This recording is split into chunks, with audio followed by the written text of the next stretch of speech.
Thank you. Good morning. My name is Thomas Mulhall.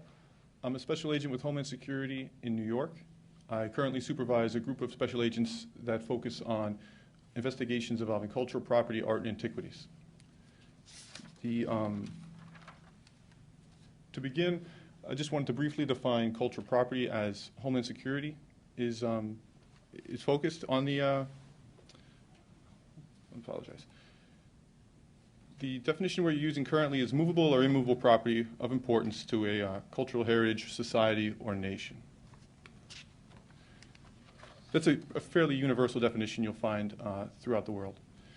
Examples of these items are monuments, architecture, monuments of architecture or art or history. These are all images of items that Homeland Security has recovered.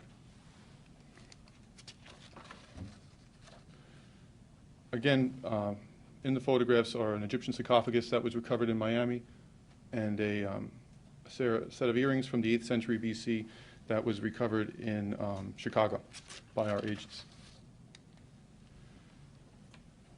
Again, these are all examples of the artifacts and the antiquities that we're encountering and that we are seizing through both our efforts internally within HSI, within the interior of the United States, and through cooperation with Customs and Border Protection, which will do inspections at the border of inbound cargo and mail parcels and things of that nature, including persons, and they recover items which are subject to seizure and forfeiture.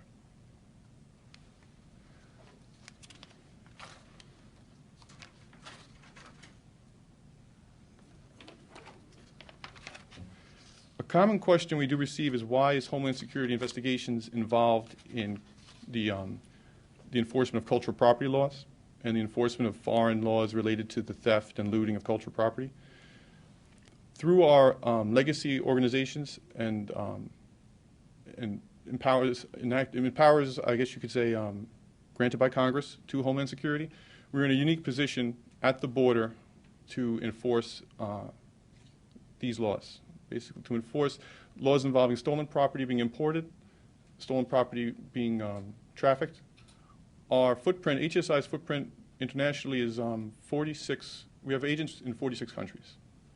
We work closely with our foreign counterparts in those countries, and this is commonly how we receive our referrals, through the victim country making us aware that there's an item or an antiquity that is present in the U.S. or present on the market that they have claim to, that they feel that was illegally removed from their country or was stolen.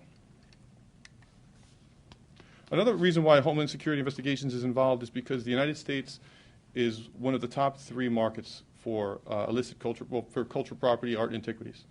The trade occurs primarily in Hong Kong, London, and the United States. New York being the focus. And this is for the entire market. This isn't just for the illicit market. Statistics from Interpol say that the trafficking in cultural property is the 3rd most profitable crime currently in existence. It's a $6 to $8 billion a year industry. The type of organizations we see, I mean, they vary from a large organization where the looter is involved with the smuggler who is involved with the vendor here in the United States, and there are smaller organizations where the looter will collect property overseas without any with the intention, but without an understanding of how it will be sold. The program, which I work in New York City, which is one of the largest offices working on these cases, the program is under our Office of International Affairs, again, which helps with the cooperation between foreign governments and the domestic offices of HSI. These are just relevant laws that are being used. The unique, well, the takeaway, I guess, from these 2 slides are that the U.S. law does not require a foreign law to enforce. The U.S. laws that we're enforcing most commonly are the customs laws, smuggling of goods, entry of goods into the United States through false statements, and trafficking in stolen property.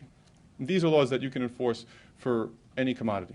They could be enforced for stolen cars, for drugs, or for cultural property. The role of Interpol on in these investigations is really, it's the center of the cases we work. Interpol is coordinating with overseas entities. They're creating a database where a victim can go and report an item either looted or stolen. They have photographs, they have descriptions, which we rely on heavily to match items when they are recovered here in the United States. And this is just a brief example of one of the cases we were working. This is a tomb that was uncovered, I think, in the early 80s. This is a picture of as it was discovered. A short time later, in 2000, this item was brought up for sale in the United States. It's a carved relief, which was valued at between $400,000 and $500,000. HSI was contacted through our overseas offices by the government of China, who informed us that they believe this item was illegally removed from a tomb and exported before being brought to the market in New York. These are just some of the questions or some of the hurdles that have to be overcome in order to be successful in one of these investigations.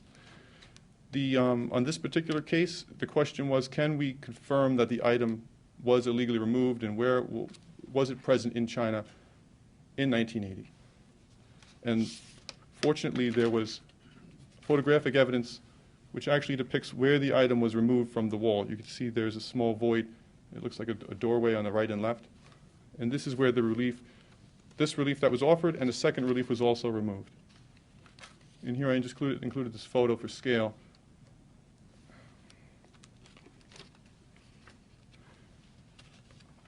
This was included. These are ruins. These are present, I believe, in India. One's in India and possibly Pakistan. And this is just to illustrate that there is a market for the property, even if fragmented. There is the next slide will show. This is an auction that was in New York this year, and the portion of the foot there was sold for $20,000, and the portion of the Egyptian limestone relief was $6,200.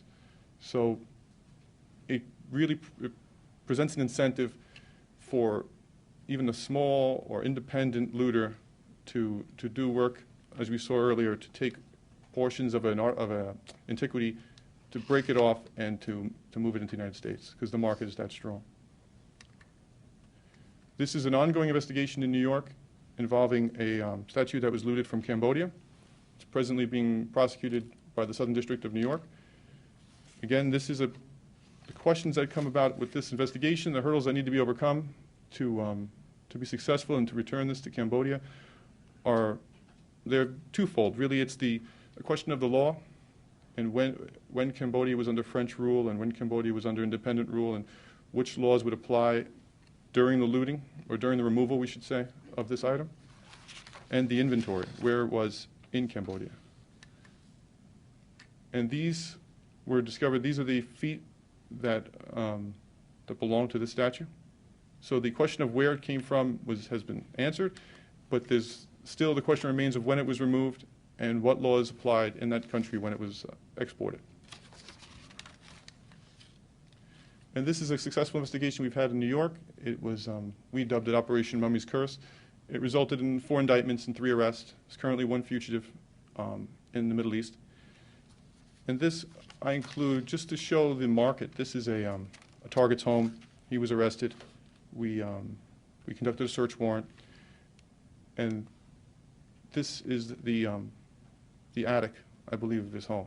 These are the items he was purchasing and displaying them. The purchase price of each sarcophagus was in the $300,000 to $400,000 range. So it's a tremendously profitable venture, because when you consider the cost of living, I guess you could say, in the countries where these items are coming from, and the thought that you could excavate, you could recover an item, and with it changing hands 2 or 3 times, it could be worth $500,000 in the United States. Another investigation we are just wrapping up is a Tyrannosaurus Patar was seized also in New York. That investigation was initiated when we received notification that a fossil was being offered in New York that was extremely rare. There was only 5 known in existence. And this fossil came about, it was an online auction. It came to the market relatively recently. There was no history or limited history on who owned it prior and how many hands it changed through. When we encountered it, this is how it was packed. It was being shipped, I think, in 5 crates. I think it's safe to say, or I am safe to say, that the fossil was obtained for roughly $20,000. And there was $100,000 in investment in restoring the fossil. It's about 80% complete. The sale price was $1 million. And the auction was successful. The target did sell the fossil. We intercepted it before it changed hands, though. And this is the repatriation ceremony, which occurred within the last 6 months. We returned it to the nation of Mongolia. At this point, I'm going to turn it over to Debbie Hardos, the program manager for cultural property, who handles the repatriation and the training of our agents. Thank you, Tom. My name is Debbie Hardos, and I am the program manager at headquarters here in Washington. And I am in charge of the repatriations, or the many happy returns, as we call them.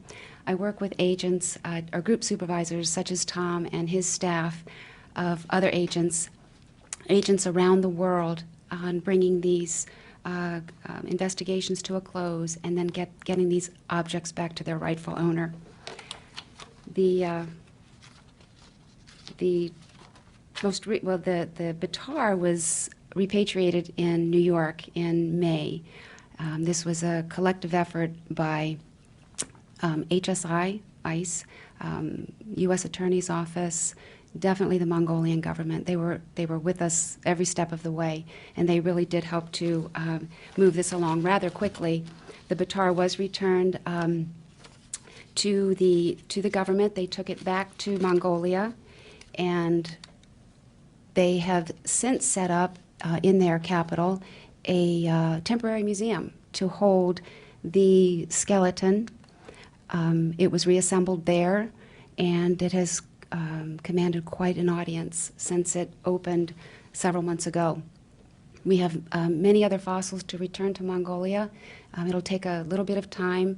The entire process doesn't end at the conclusion of the investigation. There's a forfeiture process which is very, very important for the U.S. government to get title of these items and to make sure that there are no other owners out there, or claims, I should say, for any of this property.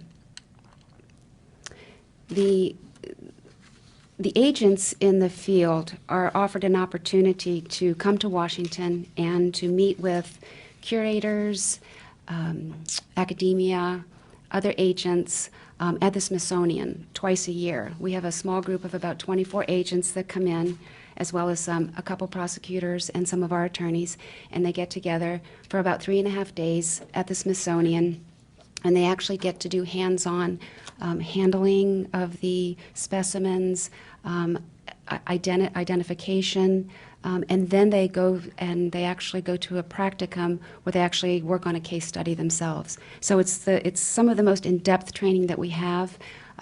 We thank our partners at the State Department and the Smithsonian for these opportunities. The program actually became more formalized in 2007 with the training. So we're relatively young as a program, but the agents have really hit the ground running. They leave the training and they are ready to open investigations just about anywhere.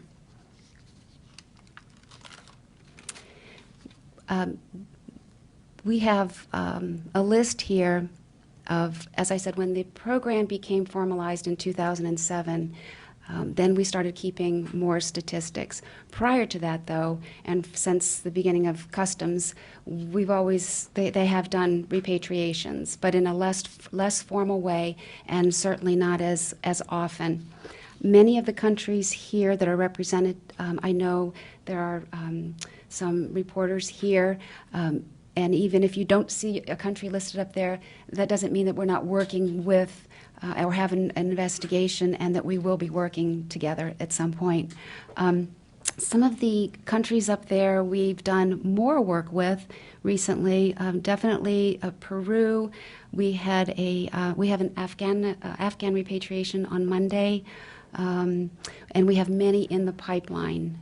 As I said, that are not listed up there. The Mexico repatriation was one of the largest. That was last October in El Paso, and that was a culmination of about 11 different investigations and many, many seizures. A lot of property was returned at that repatriation. And again, this includes fine paintings, all kinds of pre-Columbian artwork, human skulls, pre-Columbian skulls were returned to Peru. As Tom mentioned, the definition is quite vast. This happened just this past week in Korea, and this was the work of agents in New York, Detroit, and Seoul, working together to return this Hosan currency plate dated about in 1893. It entered this country illegally, and we were advised by the Korean government. We were able to open an investigation and actually close it relatively quickly and smoothly. Again, it requires the entire forfeiture process, and it came to a happy conclusion on Monday of this week in Korea. Our attaché is represented there, as well as the U.S. ambassador and the Korean officials. The cultural property program would not exist, I think, as it does in the media without the help of our public affairs people in Washington, as well as in each of the offices. They are the ones responsible for bringing the media together to get the stories out, and we rely on them tremendously for that.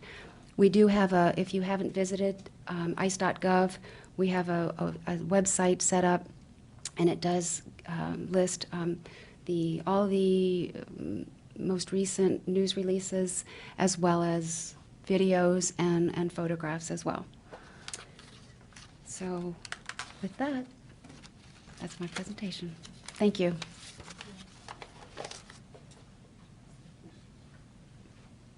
Thank you both. And with that, we will turn it over to questions. Please remember to state your name and media organization, and we will start right here. Hi, I'm Chidu Rajgata from the Times of India. A bunch of related questions. One is, you mentioned that at 6 to 8 billion, this is the third most profitable industry. Third most profitable after what? Oh, I apologize. And related to that, what are the principal countries of origin in terms of which are the countries which are losing their heritage, or where you have complaints or requests, most complaints or requests? And thirdly, what is the market here? Who buys this stuff? Particularly something like the Tyrannosaurus. I mean, that's not something you can hide in a closet. So who would be in the market to buy $1 million worth of Tyrannosaurus? Would it be museums? Are they individual collectors? How does that work? Well, the market, and I think part of the reason, I apologize, the market, I think, is based on means. The market is based on the ability to purchase, and I think that's part of the reason why New York is such a prominent office in working these cases. We see them in New York, Miami, California. Who's buying them? There are all kinds of millionaires, pretty much, who want to decorate their home with the most expensive and exotic item they could find. That's what we've been seeing. The countries we've been dealing with, or that we get the most referrals from, I could say, I think, are Rome, or from Italy, and that's our main partner on these investigations. I think that's probably just because of the relationship that has been built over the last few years. We don't deal with them under any exclusive agreement, but we've been working with them probably for 15 years or so. So that is where we receive a majority of our leads. And for the first two most profitable criminal ventures, narcotics trafficking is number one, and number two escapes me right now. Arms trafficking, I apologize. Arms trafficking is the number two. And then cultural property, trafficking in art and antiquities is the third. And specifically about the Tyrannosaurus, can you tell us who was in the market for it? Where was it going? It was going to stay in New York. It was 24 feet long, 8 feet tall, and it was $1,050,000 was the purchase price. And the potential buyer was? And the potential buyer was? That name, I honestly, somebody with a big foyer, but that name, I don't have it in front of me right now, and I don't think it's something that was released publicly. Because the sale was never complete. The auction house kept the fossil. We'll go right here. Hi, Ekaterina Katracheva, Focus News Agency and Radio Network Bulgaria. I saw my country in this list, and most recently, over 500 ancient coins were returned to Bulgaria. And my question is, could you share some information about the investigation, heavy traces leading to the perpetrators, and what is the summary of the cooperation with the Bulgarian authorities in this area? Thank you. Investigation. Yes. Well, the investigation is ongoing. There is a criminal investigation being worked out of Newark, New Jersey. The coins were intercepted in the mail. They weren't smuggled on a person. They were being shipped via mail, and a hub for the mail is in Newark, based on the port. So that's why the case is being prosecuted there. And it's ongoing. For cooperation, we have a great level of cooperation with Bulgaria. We recently had an agent from New York. I believe 2 agents from our agency went over to Bulgaria and attended a coordination and a training conference. That was within the last 6 months. Go in the front and then the back. Hello, Irina Gilovska, I'm correspondent to the Macedonian TV. I've been in the United States for a year, a little bit over a year. Since then, I've tracked 3 stolen artifacts from Macedonia. One is the bronze cranter, which is, or at least was, in the Houston Museum of Fine Arts. Here in DC, there is a Byzantine Center of George Washington University, which holds an icon from Macedonia. It's St. Paul, or St. Pavle, as we call it, and also the silver collection of George Soros in New York of silver coins. The problem is when these items are displayed publicly, their country of origin is an unknown. My question is, what do you do in such cases? Do you open an investigation, or do you need a proof from the country of origin? Well, we open investigations. When we receive a lead, there's never a lead that we receive that we throw our hands up and we don't open investigation. We open investigations on all leads. The issues with some of the cases are the time of theft and what laws apply when the item was removed. And the country of origin is a strong concern because some of the items we are involved here predate nations. They're from a period in time where maybe a country where the laws were that applied over that item has since either fallen or there's a new nation in those boundaries. So it's something we work at. It's not, we never really throw up our hands and give up. So I'm sure, I don't know anything about those specific items. I can't really comment on them, but speaking for New York and for the contacts we've had with referrals, cases have gone on for years. We've had cases that have taken 8 to 10 years. Items are still in storage, and we still are pursuing criminal investigations.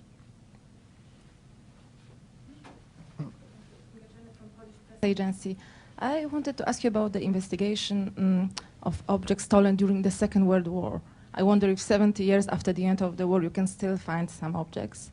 And as I am from Poland, I actually wanted to ask you if you have some current investigation concerning objects from Poland. As you know, Poland lost thousands of objects both during the German and Russian occupation. Thank you. Well, yes, we're still finding items. The currency plate that was just repatriated was removed from Korea. It doesn't involve Poland, but it was removed from Korea during the Korean conflict, and it came to the market when the when the servicemen who removed it passed away. And that's commonly when we see these items enter the market. A serviceman will remove the item as a keepsake or a war trophy, keep it in their home, and then when they pass away, whoever inherits the item brings it to market, just naturally not knowing where it came from, and that's when we begin to discover these artifacts. As we approach 70 years, most of the owners, they're changing hands now.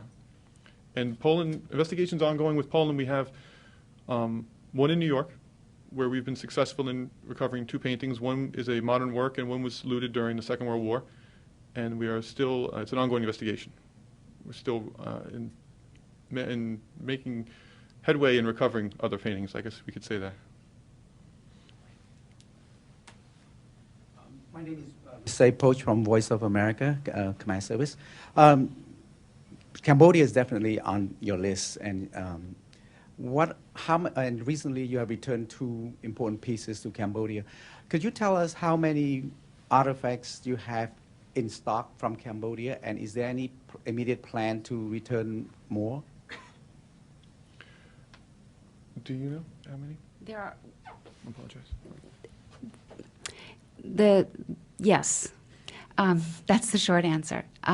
The long answer, though, is that it takes a tremendous amount of time to coordinate the right people and making sure that the forfeitures are complete on these objects before they are returned. So yes, there are returns planned. One of the largest Cambodian investigations going on right now is with the athlete that Tom talked about, and that's ongoing. So our hope is that this does come to a closure, and that athlete is returned to its rightful place. But yes, we have plans to return to Cambodia other objects once all of those processes are complete. How many pieces? How many can you tell? Not off the top of my head. Okay, we'll come up here in the front, and then we'll go in the back. Good morning. I'm Fabienne Faure. I'm from Agence France Presse News Agency. I've got several questions. What are the most looted countries? We were talking about the buyers, but what about the sellers? Are there really seasoned professionals? Are there gangs very well organized and so on? To go back to the buyers again, are they private persons? Do they know usually that they are trying to buy something illegally or not? You said a number of times we have been notified. Who will notify you? I mean, do you have connections with art galleries, with auctioneers that when they suspect something illegal, just call you? Okay.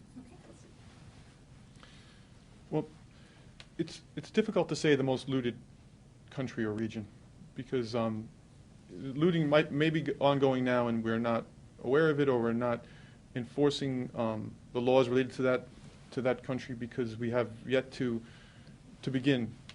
That's part of the reason why I think we have a strong relationship with Italy, and then you'll see there will be an increased activity with Cambodia, because it's uncharted territory, and once the laws are established and once we have success with one investigation, other investigations will follow, because the law will become precedent, and you'll see items, you'll see a spike in recoveries or a spike in enforcement in a certain region.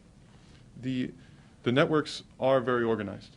There's an understanding that the item is relatively easily obtained.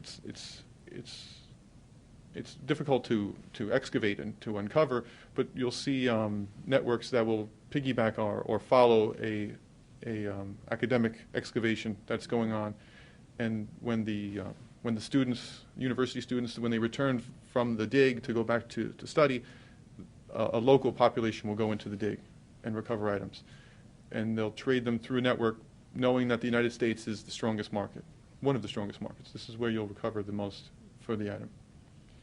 And The notifications, really, the agents who work these cases are well trained.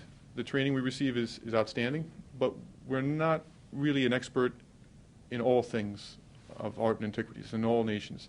So really, we depend on the victim country who has the intimate knowledge of the artifact and knows the history and where it belongs and where it came from to contact us and let us know that item is suspect, and they have a strong belief that it was illegally removed. So that's how the notifications come in. They come in from law enforcement. The law enforcement from overseas will see an auction in New York, and they'll have just a few questions. They won't have probable cause to seize that day, but a few questions, and we'll follow up and make sure those questions are answered. About the buyers, are they private persons usually? Or? Usually, buyers are private. Another issue that we've come across is if an item is difficult to sell, it may be donated. That's when a museum or a university will acquire an item that this isn't in all cases, but there are cases where a smuggler will have something and it's not quite acceptable for sale in a public market, and in order to relieve themselves of it, they'll donate it to a university, and then we recover it from that university or museum. The young lady in the back.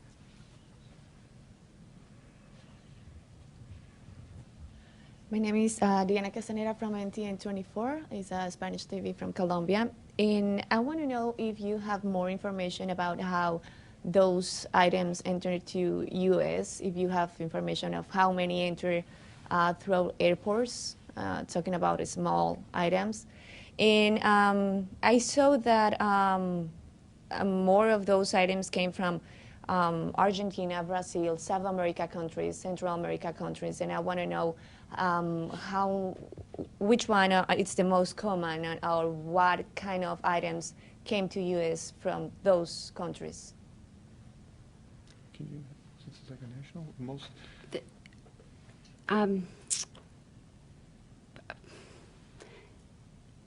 With my experience, and it's been about three years, there's a tremendous amount of pre-Columbian pottery, earthenware and things like that from Central America and South America. And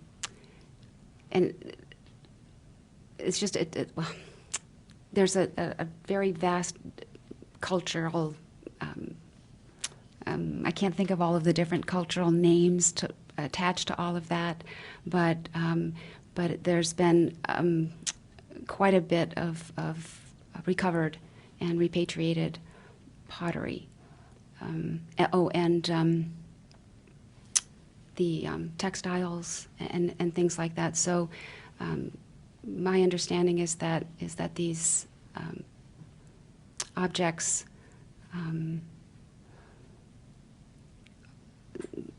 even mummies are considered now items to collect, and you can find websites that sell mummies. So there's a tremendous amount of that going on as well. I'm sorry, did that answer the question? Okay.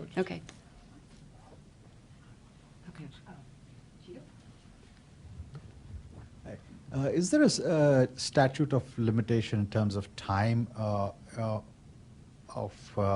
how you take a case? And also, since you mentioned time of theft and country of origin, can you talk about what legitimate, well-known museums? I mean, they could be having artifacts which they have hosted for many years. For instance, the Hope Diamond. If the country of origin of the Hope Diamond laid claim to it, would that come within your domain to pursue an investigation of how it was acquired? Well, I can't comment on the Hope Diamond. I'm not sure about that investigation. But the reason we're concerned about the theft, the date of theft, is because the enactment of the UNESCO Convention, which is in the 70s, and then the signing of a bilateral agreement between the United States and the victim country is important. That isn't really, it's not going to limit the case, but it provides an easier solution. If the country is a signatory to UNESCO and there's a bilateral agreement between the two nations, that helps us in enforcing cultural property law. But the customs laws, the smuggling and the entry of goods by false statements, those apply whether UNESCO is involved or not, and it involves importing an item that is stolen. So an item could be stolen some time ago, but if it's imported, the statute of limitations on the smuggling is 5 years. So if it's recently imported, it restarts the clock and it is subject to enforcement. So that's when you'll see an item that might have been stolen during the Second World War, but we would seize it here in the United States, in 2000 because it was imported for sale through a New York auction house or a West Coast auction house. And it's a separate crime. We have time for 2 questions. Let's go to the gentleman in the back first. Thank you. My name is Oliver Grimm. I write for the Austrian newspaper Die Presse. My first question is, how is it possible that auctioning houses like Sotheby's or Christie's would actually auction stolen, looted art? In your view, as law enforcement agents, are there loopholes in terms of the legal rules for auctioning houses, the way they should look into the provenance of pieces of art? I know there's a very strong lobbying effort by the New York art dealers scene to make sure that there aren't any too strict rules. But I would be interested in your views on that.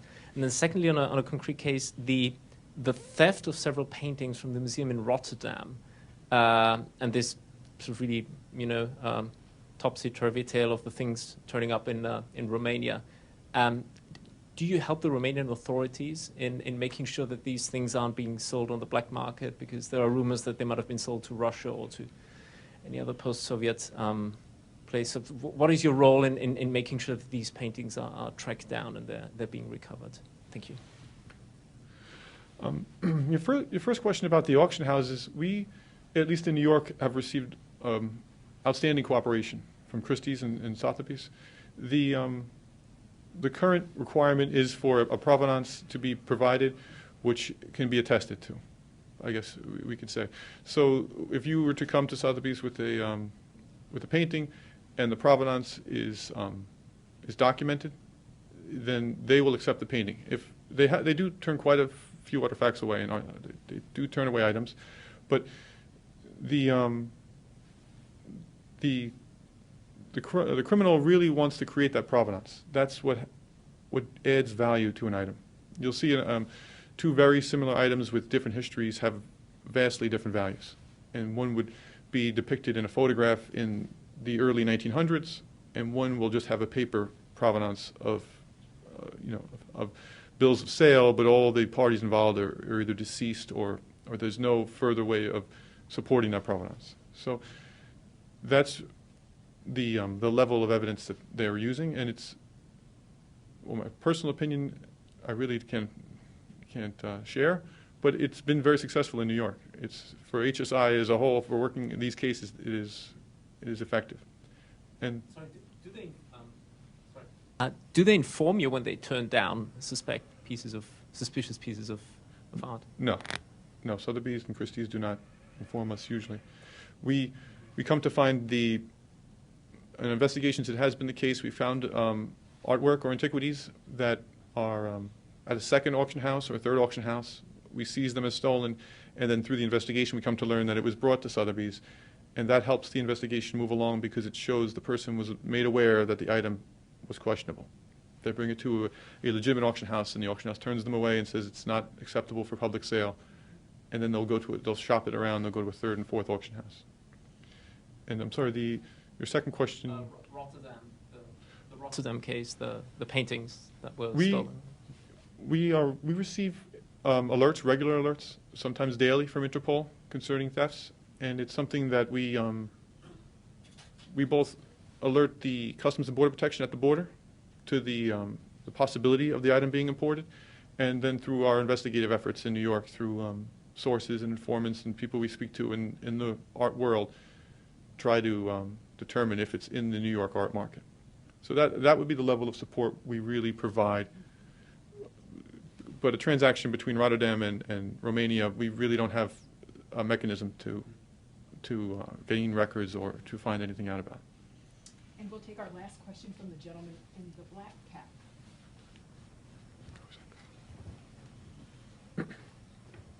Hi, George Formal, NTN 24. There's two questions. One is, what's the max legal stats for a person who's committing these crimes? And number two, is there a message to the people who are about to do such a crime? The sentence for for majority of the crimes is 5 years. That's not to say the sentencing can't be concurrent. You can be charged with multiple violations for a single criminal act involving the smuggling and the theft and the sale and then the money laundering of the proceeds that are made from the sale. So 5 years is not the limit that someone could receive. I don't know if I would have a message for anyone who is thinking of the crime. Again, the question was asked earlier. I don't think the buyer really understands. When a lot of these cases, the majority of the cases, when we contact the buyer and explain to him that you're holding something looted, you're holding something that was stolen, they're eager to give it back, unless it's in a rare case they would fight the government's case. But once you lay out the evidence and the details, they understand that it's the right thing to do would be to return it to the victim. Great. Thank you both for joining us today, and our briefing is now ending. I just wanted to introduce myself. I'm Nicole Navis. I'm the ICE spokesperson assigned to Homeland Security Investigations Cultural Property and Antiquities program. I know I spoke to a couple of you, and I included my business card in the folders. You guys were asking about how our agents are notified, and we also rely on the media to get the word out, especially to the global community, that the U.S. government does has a program that's solely dedicated in identifying and recovering stolen property and returning it to its rightful owner. So I think it's great that you guys are here and covering this story, and it would be great if you guys also can get our tip line number out, which is 1-866-DHS-2-ICE. We have had cases where we've gotten leads from the public where they have read news stories and they've contacted our agency, which has helped us further our investigations. Thank you. And if you have any follow-up questions, feel free to email me.